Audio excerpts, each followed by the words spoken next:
Hello મિત્રો. તો આજે આપણે જોવાના છીએ કે ઇંગ્લિશમાં સમયને કેવી રીતે બોલવામાં આવે છે. મોસ્ટ ઓફ ધ ટાઈમ લોકો ઇંગ્લિશમાં સમયને ખોટી રીતે જ બોલતા હોય છે. તો આજે આપણે એ બધી ભૂલો પણ સુધારીશું અને ઇંગ્લિશમાં સમયને કેવી રીતે એકદમ સાચી મેથડથી કહેવામાં આવે છે એ આજે આપણે શીખીશું. તો શરૂઆત કરીએ. તો સમજી લો કે 12 વાગ્યા છે. હવે જ્યારે કોઈ ફિક્સ ટાઈમ મતલબ કે એક રાઉન્ડ ફિગર ટાઈમ આપેલો હોય તો અ ક્લોકની ઉપયોગ થાય છે, બરોબર. તો 12 વાગ્યા છે તો ઇટ ઇઝ 12 o'clock. જો એ રાત્રિના 12 કાં તો પછી દિવસના 12 વાગ્યા હોય તો શું? તો સમજી લો કે રાત્રિના 12 વાગ્યા છે. તો જો રાત્રિના 12 વાગ્યા હોય તો પછી એને કહેવામાં આવશે કે ઇટ ઇઝ 12 મિડનાઇટ. કાં તો પછી તમે ડાયરેક્ટ કહો એને કે ઇટ ઇઝ મિડનાઇટ. બંને સાચું છે. જો એવી રીતે દિવસના 12 વાગ્યા હોય તો શું? દિવસના 12 વાગ્યા હોય તો ઇટ ઇઝ 12 નૂન, કાં તો પછી ઇટ ઇઝ નૂન. હવે લોકો કહેતા હોય છે કે 12 AM અને 12 PM, તો એ એકદમ ખોટું છે. એવું હોતું જ નથી. જ્યારે પણ તમે સ્પોકન ઇંગ્લિશમાં સમયને કહેશો કાં તો પછી કોઈને તમે ઇંગ્લિશમાં સમય કહેતા હોય તો પછી તમારે 12 AM અને 12 PM નો ઉપયોગ કરવાનો જ નથી, કેમ કે એક ખોટી મેથડ છે. તો સાચી મેથડ તો આ જ છે જે તમે અત્યારે ભણી રહ્યા છો અને તમે અત્યારે 12 AM તો ભૂલી જ જાઓ, બરોબર. તો તમારે આ જ મેથડનો ઉપયોગ કરવાનો છે અને આ મેથડનો ઉપયોગ કરીને સમયને બોલવાનો છે કે 12 વાગ્યાને કેવી રીતે ઇંગ્લિશમાં બોલવામાં આવે છે. પછી ભલે એ રાત્રિના હોય કે દિવસના હોય. એવી રીતે જો ઘડિયાળના બીજા બધા સમયને કેવી રીતે બોલવામાં આવે છે એ પણ શીખી લઈએ. તો સૌપ્રથમ ઇટ ઇઝ 9 o'clock, બરોબર. 9 વાગ્યા છે. કેમ? કેમ કે જો 1, 2, 3, 4 આવી રીતે 12 વાગ્યા સુધી જ્યારે પાછળ કોઈ મિનિટ ના હોય તો ઓ ક્લોકનો ઉપયોગ કરવાનો છે. એ તો તમને ખબર પડી જ ગઈ હશે.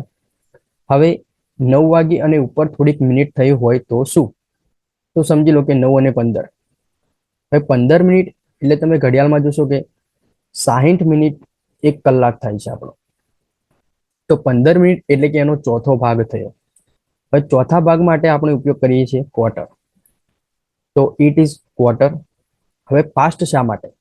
તો કે 9 તો વાગ્યા છે, એના ઉપર 15 મિનિટ થઈ ગઈ છે. તો જ્યારે ઉપર 15 મિનિટ થઈ જાય તો પાસ્ટ. તો ઇટ ઇઝ ક્વાર્ટર પાસ્ટ 9, બરોબર. તો 15 મિનિટ માટે ક્વાર્ટર અને ઉપર થઈ જાય એટલે પાસ્ટ 9. તો કે 9 વાગીને ઉપર થઈ જાય એટલા માટે 9. એવી જ રીતે જો 9:30 થયા હોય તો તો 30 મિનિટ એટલે કે ઘડિયાળનો અડધો ભાગ, 1 કલાકનો અડધો ભાગ. તો ઇટ ઇઝ હાફ પાસ્ટ 9. કેમ કે અડધા ભાગ માટે હાફ વપરાય. 9 વાગી અને ઉપર મિનિટ થઈ જાય તો પાસ્ટ. તો ઇટ ઇઝ હાફ પાસ્ટ 9.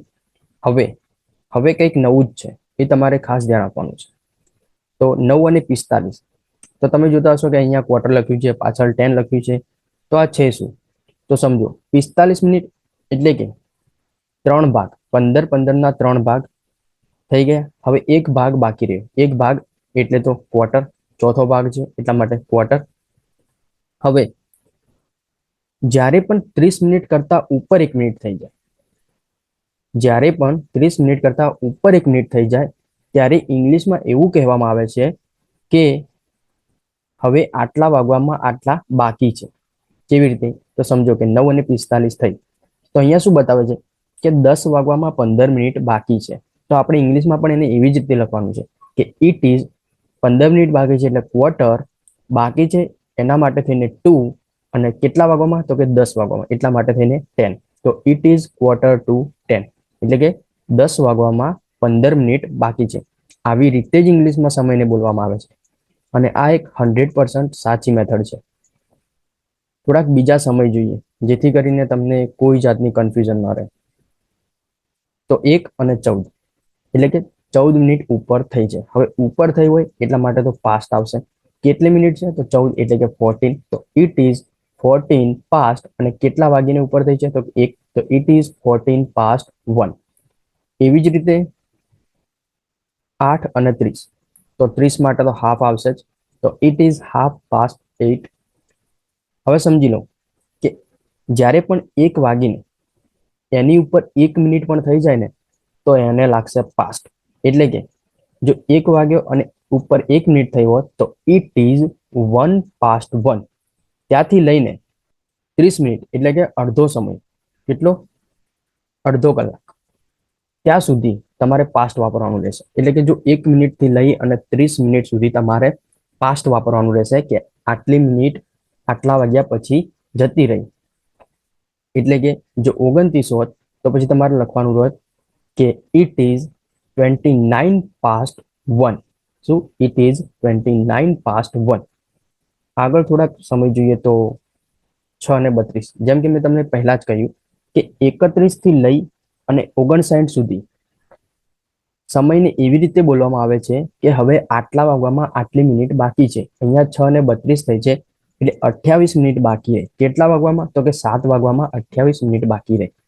તો ઇટ ઇઝ 28. શું? કે 28 મિનિટ હવે બાકી છે એટલા માટે થઈને 2. તો ઇટ ઇઝ 28 ટુ કેટલા વાગવામાં? તો કે 7. તો ઇટ ઇઝ 28 to 7. આવી રીતે જ સમયને બોલવામાં આવે. ત્યારબાદ 7:45 તો કે તમને ખબર જ છે 15 મિનિટ.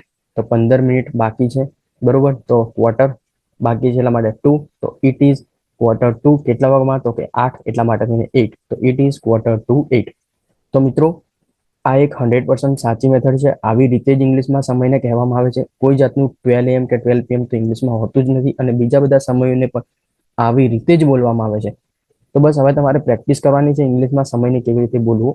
એ તમારા મિત્રોની સામે બોલો કે પછી જાતે જ બોલો, પણ પ્રેક્ટિસ કરો. પ્રેક્ટિસ કરશો તો જ એ તમારા મગજમાં ફિટ થશે.